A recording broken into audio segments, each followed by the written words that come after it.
In back segment tonight, as we reported last night, the far left is trying to use the Colorado movie massacre to promote gun control. The brother of a young woman murdered by James Holmes was confronted by that last night. Do you feel compelled to push for tighter gun laws? Well, here's the thing. We can try to politicize this and make some sort of polarizing debate and make this a tenet of the election. But that's not what we're here to do right now. We're here to celebrate the lives of the victims that have been lost. If somebody wants to do harm to somebody, they're going to find a way to do it. And of course, that's true, but it also makes sense for Congress to pass a new law that requires the sale of all heavy weapons to be reported to the FBI. In this age of terrorism, that law is badly needed. Joining us now from Washington, Congressman Jason Chaffetz, who disagrees. Where am I going wrong here, Congressman? Bill, giving the FBI a master list of everybody who owns weapons in this country is not the right direction. Now, do you think you just categorized what I said accurately? Everybody who owns weapons? That's not what I said, and you know it. I said heavy weapons, all right? Mortars, howitzers, machine guns.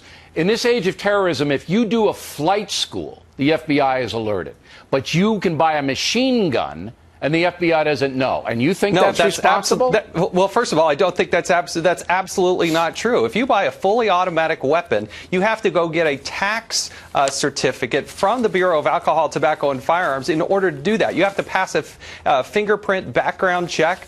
You can't just ever been to a gun show, Congressman? You ever been to a gun show? Yes, I have. You can buy any weapon you want there, and there's no reporting anywhere. You can walk right out. No, you don't have to. You can't go out and just go and buy a bazooka, as you suggest, or a fully automatic machine gun. There are laws on the books. You can buy an AK-47 in this country, and no federal agency will know you buy it. And as the guy in Colorado proved, you can buy a mass amount of ammunition on the net, okay, and nobody's reporting. Look, here's my deal, and you tell me where I'm wrong.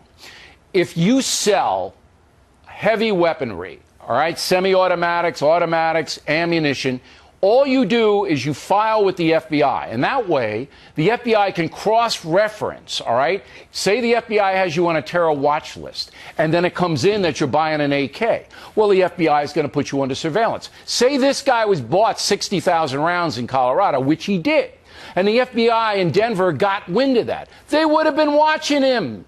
All right, this just makes common sense. It's not an intrusion on gun rights. You're not going to assign an FBI agent to follow each and every law-abiding citizen. If you get 60,000 rounds, you certainly will. No, you cannot.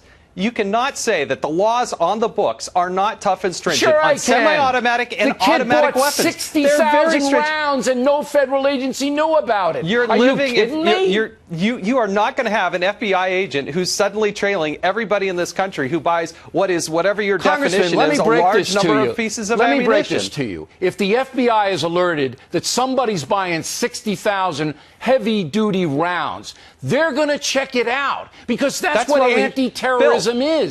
That's what they do. Bill, that's why we have the Bureau of Alcohol, Tobacco, and Firearms. We have a specially designated law enforcement officers that are That kid's purchase on the internet wasn't reported to any federal agency. That's why he was able to assemble that armor that he had.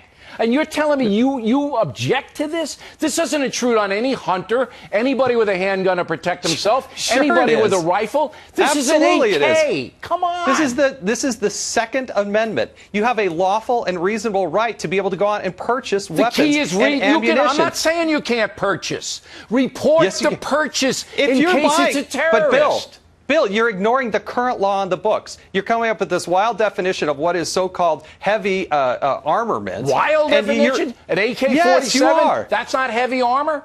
An AK? There are rules, but there are laws on the books. You act as if you can... There aren't any federal laws on the books to report that. There are laws on the books. No, you are misinformed. There are 7 states that require... No, you're wrong. Yes, there are 7 states that require, if you buy an AK, and 43 that don't. Come on. No, Bill, you're totally misinformed. If you go to an FFL, if you go to a federally firearms licensee, and you want to purchase, you have to go through a background check. If you want to purchase fully automatic, you've got to go get an ATF. There are more loopholes in the gun purchasing laws in this country. All you have to do, and you define it, not me. You define it. You're an honest man. It does define it. You define it. No, it doesn't. Defines. Yes, this guy in Colorado got all this stuff, and nobody knew about it. Come on. Everybody wishes that we could wave our magic wand and this never, ever happened. I remember when Gabby Giffords happened. I wish that had never, ever happened. But the point was made by this guy's brother and others.